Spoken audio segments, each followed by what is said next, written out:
Welcome back to my channel. আমি আফজালুর রহমান। আমি আজকে গ্রামারের সবথেকে আমরা ইম্পর্টেন্ট বলতে পারি, কারণ এই ক্লাসটি খুব গুরুত্বপূর্ণ ক্লাস। এই ক্লাসটি আমরা 7 থেকে একদম আপার ক্লাস পর্যন্ত, এমনকি চাকরি পরীক্ষা পর্যন্ত, অর্থাৎ যে কোনো কম্পিটিটিভ এক্সামের জন্য এই ক্লাসটিতে আপনারা পেয়ে যাবেন। কিন্তু আজকে আমরা ক্লাস করব শুধুমাত্র বেসিকটাকে নিয়ে, কারণ অনেকেই ভয়েস চেঞ্জ জানে না। সেই হিসাবে আমরা আজকে বলবো শুধুমাত্র বেসিকটাকে নিয়ে, অর্থাৎ ভয়েস চেঞ্জটা এলো কোত্থেকে, ভয়েস চেঞ্জের কী প্রয়োজনীয়তাটা কী, আমরা কিভাবে ভয়েস চেঞ্জটা করব, আজকে এই নিয়ম সংক্রান্ত এবং অ্যাসার্টিভের যে ভয়েসটা, সেই ভয়েস নিয়ে আজকে আলোচনা করব। তো আসুন আজকে সেটাই দেখি। তো প্রথমত আমরা দেখব যে ভয়েস মানে হচ্ছে কি বাচ্য। আমরা বাংলা ব্যাকরণে আমরা বাচ্য যাকে বলি, অর্থাৎ বাচ্যটা কী জিনিস, অর্থাৎ আমরা এটা বলতে পারি যে ক্রিয়ার প্রকাশ ভঙ্গিমাকে আমরা সাধারণত বাচ্য বলি বা ভয়েস বলি। অর্থাৎ ক্রিয়ার আমরা বিভিন্ন রকম ভঙ্গি করে আমরা বলতে পারি। যেমনটা কি, যেন আমি খাই, আমি ভাত খাই, আমার দ্বারা ভাত খাওয়া হয়। জাস্ট কথাটাকে একটু ঘুরিয়ে দেওয়া, ঘুরিয়ে পেঁচিয়ে বলা, কিন্তু ওখানে মনে হচ্ছে যেন কি যে কর্তা যদি কাজ করে তাহলে সেটা একটা আলাদা রকম, আর কর্তার দ্বারা যখন কাজ হচ্ছে তখন সেটা আলাদা রকম ভয়েসে চলে যাবে। তো ডিয়ার, আমি আজকে দেখাবো যে ভয়েস চেঞ্জ, আমি মুখে বলে দিচ্ছি ভয়েস চেঞ্জ কাকে বলে। ক্রিয়ার প্রকাশ ভঙ্গিমাকে ভয়েস বলে বা বাচ্য বলে। ক্রিয়ার প্রকাশ ভঙ্গিমা অর্থাৎ ভার্বের যে প্রকাশ ভঙ্গিমা, সেই প্রকাশ ভঙ্গিমাটাকে বলছি আমরা কি বাচ্য। আর যখন ক্রিয়ার প্রকাশ ভঙ্গিমাটাকে যখন আমরা একটা মুডে যখন আমরা বলবো, অর্থাৎ একটা কি বলবো আর কি, যে আমরা প্রকাশ করব, সেটা কীরকম হতে পারে, সে দুঃখ হতে পারে, সে হতে পারে, আনন্দ হতে পারে, সহকারে যখন প্রকাশ করব তখন সেটা মুড হয়ে যায়। তো মুডটা নিয়ে অন্য দিন আলোচনা হবে, আজকে শুধু ভয়েস চেঞ্জ। তাহলে ভয়েস চেঞ্জের প্রকারটা কীরকম? ভয়েস চেঞ্জের প্রকার হচ্ছে 3 ভাগে ভাগ করা যায়। Active voice,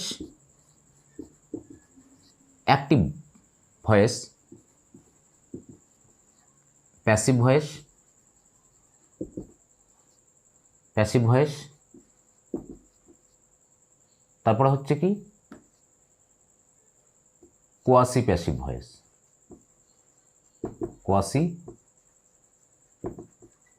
voice. এখানে কীরকম হয়, এইটা একটা,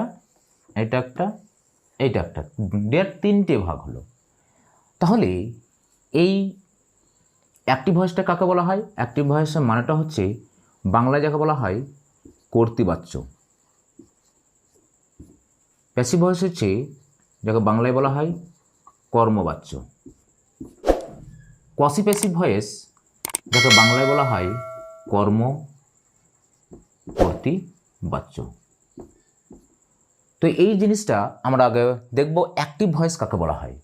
অ্যাক্টিভ ভয়েস বলছে যখন কোনো কাজ কর্তার দ্বারা ক্রিয়া সম্পাদন করা হয়, অর্থাৎ বলতে আমরা বোঝাই যে যার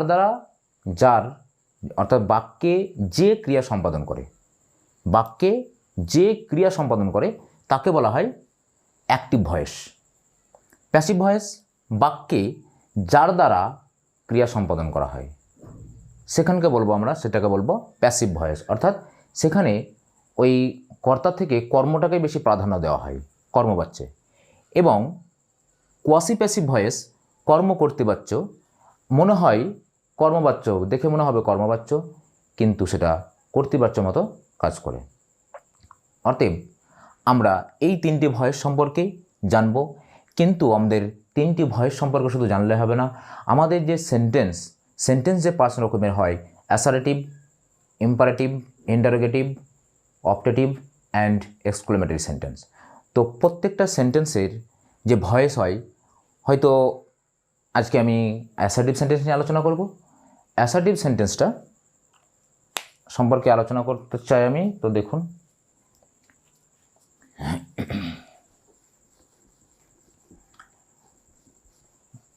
অ্যাসার্টিভ সেন্টেন্সের লক্ষণগুলো হচ্ছে কি, আমাকে সেটাকে বুঝে নিতে হবে। জাস্ট আমি অ্যাসার্টিভ সেন্টেন্সের স্ট্রাকচারটা আমি লিখে দিচ্ছি এস ভি ও, শেষে ফুল স্টপ। এই অ্যাসার্টিভ সেন্টেন্সের আজকে আমি ভয়েসটা শিখব। তো ভয়েস শেখার জন্য আপনার সবথেকে যেটা গুরুত্বপূর্ণ বিষয় যেটা আমাদেরকে জানতেই হয় সেটা হচ্ছে সাবজেক্ট, ভার্ব অ্যান্ড অবজেক্ট। এই তিনটে বিষয়কে আমাকে জানতেই হবে। বাক্যে আমাকে এটা বার করে নিতে হবে বাক্য থেকে। যদি আমরা বাক্য থেকে যদি সাবজেক্ট, ভার্ব, অবজেক্ট আমরা এইটা যদি আমরা বেছে নিতে পারি বা আমরা চিনতে পারি বাক্যে, তাহলে আমাদের ভয়েস চেঞ্জ করতে কোনো অসুবিধা নেই। তার জন্য সাবজেক্ট, ভার্ব, অবজেক্ট যদি আপনারা জানতে চান, তাহলে যদি আমি একটু ডিটেলসে বলতে পারবো না, যেহেতু এটা ভয়েস চেঞ্জের ক্লাস, তাই আমি আমার যে ভিডিওগুলোতে আছে বিগত ভিডিওতে দেখবেন এই নিয়ে একটা ভিডিও বানানো আছে, সেই ভিডিওটা আপনারা দেখে আসতে পারেন। তারপর আপনি আমার এই ভয়েস চেঞ্জ ক্লাসটা করতে পারেন। তাহলে অ্যাসার্টিভ সেন্টেন্সের ভয়েস আমি আজকে দেখাচ্ছি। তাহলে এখানে বলে দিচ্ছি যে একটা সেন্টেন্স কিভাবে আমরা করব। অতএব আমি দেখি একটা নিয়মের মধ্যে যাচ্ছি আমি, একটা simple present, simple present, simple past, simple past, এই দুটো যখন আমরা এই সিম্পল প্রেজেন্ট অর্থাৎ সিম্পল পাস্ট এই দুটি টেন্সে যখন আমরা ভয়েস করতে যাই, তখন আমাদের এখানে কি করতে হয়, আমি এখানে অ্যাম, ইজ, আর প্লাস কি হয় V3 আমাকে যোগ করতে হয়। V3 এখানে কি হচ্ছে, এখানে হচ্ছে অজ, ওয়ার প্লাস হচ্ছে V3। এই ভয়েস চেঞ্জ মানে হচ্ছে এই জিনিসটা আমাকে নিয়ে আসতেই হবে। অর্থাৎ V3 অর্থাৎ একে বলা হয় যে পাস্ট পার্টিসিপল ফর্ম, এটা আমাকে লাগবেই লাগবে প্যাসিভ ভয়েসে। তো আমি প্যাসিভ ভয়েসটার ব্যাপারটাই আমি এখানে শুধু বলছি। এরপরে যখন আমরা কন্টিনিউয়াসে চলে যাব, অর্থাৎ সিম্পল অর্থাৎ প্রেজেন্ট কন্টিনিউয়াস,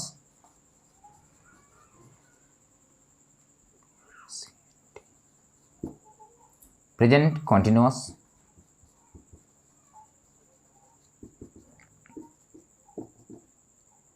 পাস্ট কন্টিনিউয়াস,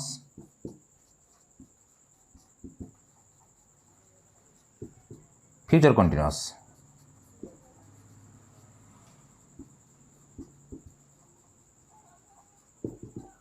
তোদের এটা ভয়েস চেঞ্জ হয় না, তো আমি আগে কেটে নিচ্ছি। তারপরে হচ্ছে কি প্রেজেন্ট কন্টিনিউয়াস, অ্যামিজার, অ্যামিজার লাগবেই। তারপরে কন্টিনিউয়াসে আর একটা জিনিস লাগে, সেটা হচ্ছে বিইং, BEING, বিইং। তারপরে হচ্ছে V3। তারপরে যেটা হবে সেটা তো সূত্র অনুসারে বলে দেবো আমি। তো ডিয়ার এইটা শুধু মনে রাখতে হবে, এটা সহজ মনে রাখার একটা ট্রিক্স বলা চলে। Was and were plus being plus V3, এটা ভয়েস চেঞ্জ কিন্তু ডিয়ার হচ্ছে না। তারপরে প্রেজেন্ট পারফেক্ট, পাস্ট পারফেক্ট,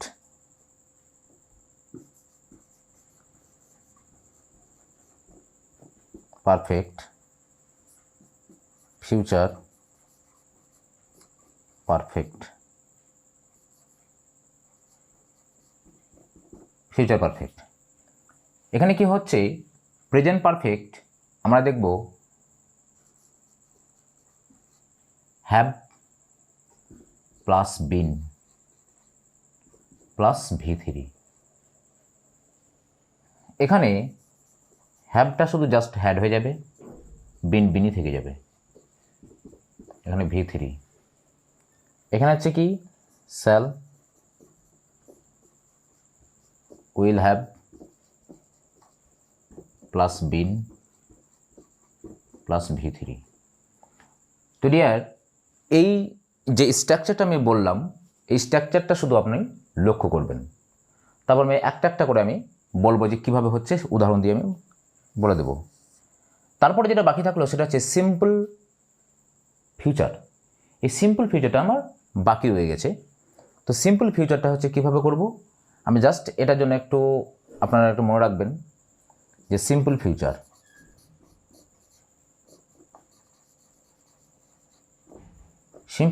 হচ্ছে সেল কিংবা উইল, এখানে বি প্লাস V3, এটা শুধু জাস্ট একটু মনে রাখবেন। তো আর এটা আপনারা স্ক্রিনশট নিয়ে নিতে পারেন। স্ক্রিনশট নিয়ে আপনারা একটা খাতায় নোট করবেন যাতে আপনার বুঝতে সুবিধা হয়। আমি শুধু ভার্বের জিনিসটা আমি লিখে দিয়েছি যে ভার্বের এইরকম স্ট্রাকচারটা হবে, কিন্তু সাবজেক্টের স্ট্রাকচারটা আমি কিন্তু বলিনি, বা অবজেক্টের স্ট্রাকচারটা আমি বলিনি যে অবজেক্ট কোথায় যাবে, সাবজেক্ট কোথায় যাবে, এটা নিয়ে কিন্তু আমি বলিনি। তো আমি এটা মুছে দিচ্ছি।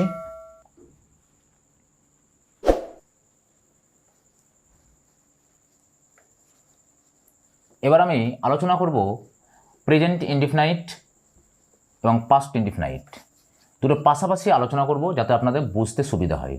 ভয়েস একবার দেখলেই এই ক্লাসটা যদি আপনি একবার শুধু লক্ষ্য করুন মনোযোগ দিয়ে, আপনি ভয়েসের আর কোনো সমস্যা আপনার থাকবে না। প্রেজেন্ট ইনডিফিনাইট, এখানে ডের আমি প্রেজেন্ট ইনডিফিনাইট লিখেছি, এখানে পাস্ট ইনডিফিনাইট লিখছি।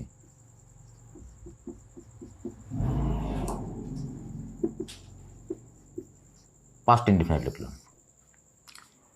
এখানে আমি একটা উদাহরণ লিখছি, আই ইট রাইস। এ হচ্ছে কি, আমি ভাত খাই, আমি ভাত খাই। এইখানে যখন আমি ভয়েস করব, তো ভয়েস করার নিয়ম হচ্ছে যে আমি প্রথমত কাকে দেখব, প্রথমে আমাকে দেখতে হবে যে ভয়েসের ভার্বকে নির্ণয় করতে হবে, ভার্বকে চিনতে হবে।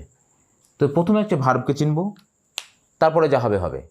তাহলে এখানে আইট রাইস, এটা জাস্ট আমি ছোটো বাক্য লিখেছি, কিন্তু অনেক বড় বাক্য যখন লিখি তখন কিন্তু আমাদের ভার্ব চিনতে কিন্তু অনেক অসুবিধা হয়।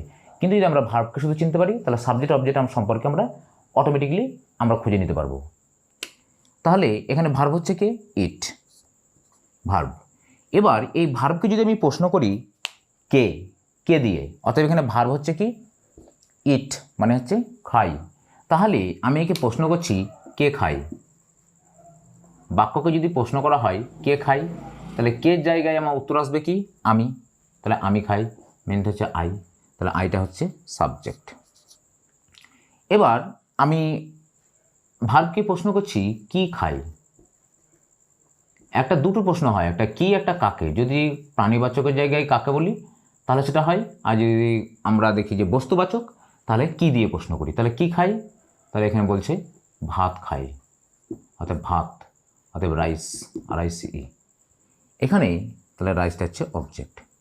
তো এর এই ভয়েসটা আমি কিভাবে করব একটু আপনারা মনোযোগ দিয়ে দেখবেন যে কিভাবে করা যেতে পারে। ভয়েসটা আমি বলেছিলাম, প্রথমে বলেছি ভয়েস কাকে বলে, ভার্বের প্রকাশ ভঙ্গিমা। তাহলে ভার্বের প্রকাশটাকে আমি কিভাবে করছি আমাকে শুধু দেখে নিন। এখানে যেমন ইট মানে হচ্ছে খাই, তাহলে এইটাকে বাংলাটাকে আমি কিভাবে চেঞ্জ করতে পারি, খাওয়া হয়। খাওয়া হয়েছিল দেখুন আলাদা রকম হয়ে যাবে, খাওয়া হচ্ছে আলাদা রকম হয়ে যাবে, কিন্তু খাই খাওয়া হয় এইরকমভাবে আমরা কিন্তু বলতে পারি। তাহলে বাংলাতেও সেটা তাই একই রকম হবে। এ হচ্ছে কি ভার্ব, এ হচ্ছে অবজেক্ট, এ হচ্ছে সাবজেক্ট। তো আমি এইদিকে যাচ্ছি না, যেহেতু আমরা ইংলিশে শিখছি তাই আমরা এদিকে যাচ্ছি না, অসুবিধা হলে বলে দিতে পারি। তারপরে এখানে এবার আমি সাবজেক্টটা অবজেক্ট আকারে করছি, আর সাবজেক্টটা অবজেক্ট, আর অবজেক্টটা সাবজেক্ট আকারে আসবে। কেন, যদি আমরা বলি যে খাওয়া হয়, তাহলে এটাও বলা হয় যে আমার খাওয়া হয়, অনেক সময় এটাও হয় আমার খাওয়া হয়। এবার যদি বলি আমরা ভাত খাওয়া হয়, তাহলে ভাত খাওয়া হয় হয়তো তোমার দ্বারা, তার দ্বারা, আমার দ্বারা, এরকম হতে পারে। কিন্তু যদি আমি একটা সেন্টেন্সকে যদি আমি চেঞ্জ করতে যাই তখন কিন্তু এইভাবে আমাকে ভয়েস চেঞ্জ করার সময় অর্থাৎ বাক্য পরিবর্তন করার সময় সাবজেক্টটাকে অবজেক্ট আকারে আসবে, অবজেক্টটা সাবজেক্ট আকারে যেতে হবে, তবেই আমার এই ভার্বটাকে চেঞ্জ করা যেতে পারে। ওকে, তাহলে এখানে আমি বলছি রাইস, প্রথমে চলে গেল। রাইস হচ্ছে কি একটা আনকাউন্টেবল নাউন, অর্থাৎ আনকাউন্টেবল নাউন সবসময় কী হয় আমরা সিঙ্গুলার নাম্বার হিসেবে ধরি। ওয়াটার্স এরকম বলি না, বা ওয়াটার্স আর কোল্ড এটা বলি না, ওয়াটার ইজ কোল্ড এটা বলি। তো সেই হিসাবে রাইস, রাইস এইখানে এবার যখন আসবে তখন হচ্ছে বাই দিয়ে দান, বাই দিয়ে দিন, বাই মি। কেন বাই মি হলো আমাকে সেটাও জানতে হবে, কেন বাই মি হলো। কারণ আই হচ্ছে এখানে সাবজেক্টের জায়গায় বসছে, যখন ওই সাবজেক্টটা আইটা যখন অবজেক্ট আকারে যখন যাবে তখন কিন্তু আমি আমাকে হয়ে যাবে। অর্থাৎ অবজেক্ট আমরা কি জানি যে কি বা কাকে দিয়ে প্রশ্ন করলো, অর্থাৎ প্রাণীবাচককে কাকে দিয়ে প্রশ্ন করতে হবে, তাহলে উত্তরটাও যেরকম কাকে যেমন কে যেমন বিভক্তি আছে সেরকম উত্তরের সময় যেমন কে যেমন আসে, তাই হচ্ছে আমি, এখানে হচ্ছে আমাকে, এটাই ধরে নিতে হবে আমাকে, তবেই আমি কিন্তু সেটা। আই থাকলে আমরা অনেক সময় বলি মি হয়, মি থাকলে হয়তো ইউ থাকলে ইউ হয়, হি থাকলে হিম হয়, কিন্তু কেন হয় ডিয়ার, এটা হচ্ছে কেসের জন্য হয়। কেস মিন কারক, অর্থাৎ কর্তৃকারক কর্মকারক বা পজিটিভ আছে। তো এরকম কারক নিয়ে যখন আমি ক্লাস করি না তাই আমি সেটা বলছি না এখন। তো রাইস এবার হচ্ছে এই টেন্সটা আমার কোন টেন্স, আমি বলেছি প্রেজেন্ট ইনডিফিনাইট। অর্থাৎ প্রেজেন্ট ইনডিফিনাইট হচ্ছে কি, আমি আগে লিখে দিয়েছিলাম am is are, am is, am is are. এবার এইটা দেখবেন ওখানে V3, অর্থাৎ ভার্বের V3টা বসবে, অর্থাৎ ইট, এট, ইটেন। এইখানে এই তিনটের মধ্যে এবার আমি কোনটাকে নেব বা কোনটা অ্যাকচুয়াল হবে সেটা আমরা জানতে গেলে কী করতে হবে। তাহলে রাইসের পরে কি হয়, রাইসের পরে কিন্তু অ্যাম হবে না নিশ্চয়ই, কারণ আমরা জানি যে অ্যাম হয় আয়ের পরে। তারপরে হচ্ছে ইজ, রাইসের পরে ইজ হয়। ইজ হচ্ছে রাইস হচ্ছে কি থার্ড পারসন, কিন্তু আমরা যেহেতু প্লুরাল নাম্বার তথাপিও আমি কিন্তু শুনে আমরা যেহেতু আনকাউন্টেবল নাও তাই তাকে আমরা সিঙ্গুলার হিসেবে ধরি। তো এইখানে রাইস, ইজ এগুলো কিন্তু হবে কাটি হয়ে যাবে, অতএব এটাকে আমি মুছে দিতে পারি, নিয়ে ফ্রেশভাবে লিখতে পারি। তাহলে রাইস ইজ হলো, তাহলে ইজটাকে আমি রাখবো, বাদ বাকি সব rice is eaten by me. অতএব এটার ভাত কী হবে, যেমন হচ্ছে ভাত, ভাত খাওয়া হয়, খাওয়া হয়, ভাত খাওয়া হয়, ইজ ইটেন খাওয়া হয়, ভাত খাওয়া হয় আমার দ্বারা,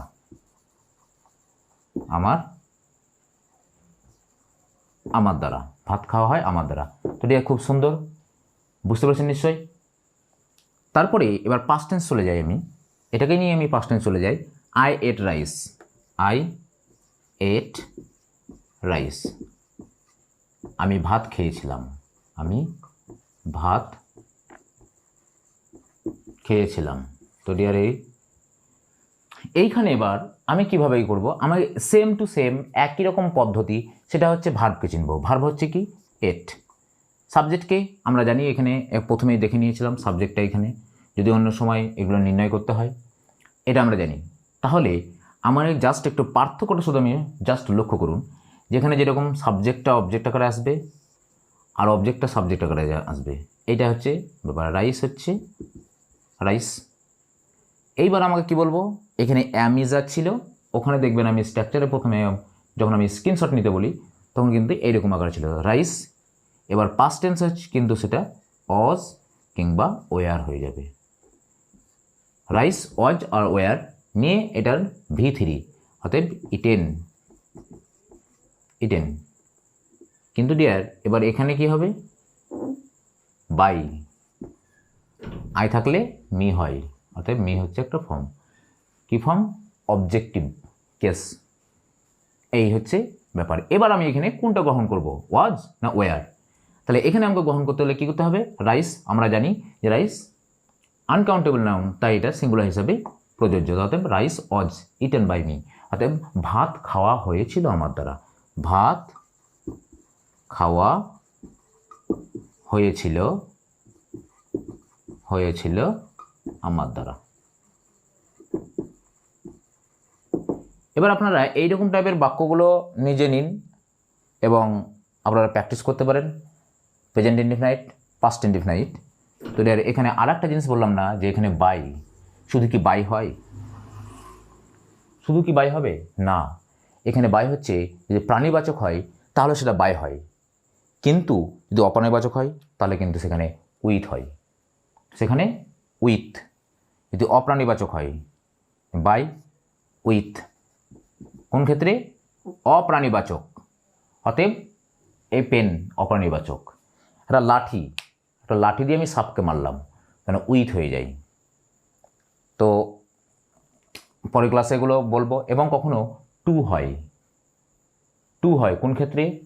ম্যারিডের পরে টু হয়। সামনাসামনি যখন একে অপরের দিকে যখন বোঝাই তখন সে টু হয়ে যায়। ঠিক আছে? তো আমরা এ করবো আজকে এই অ্যাক্টিভ ভয়েসের আমরা এ করলাম যে প্রেজেন্ট ইনডিফিনাইট এবং পাস্ট ইনডিফিনাইট। ফিউচার ইনডিফিনাইট তা দিতে পারলাম না, ক্লাস অনেক লম্বা হয়ে যাচ্ছে, তো আর পরের ক্লাসে দেবো। তো আজকে ভয়েসের basic class present indefinite, past indefinite একটা উদাহরণ নিয়ে বলেছি, আপনারা এরকম উদাহরণ দিয়ে আপনারা করতে পারেন। তো আর আজকে এখানে শেষ। বাই।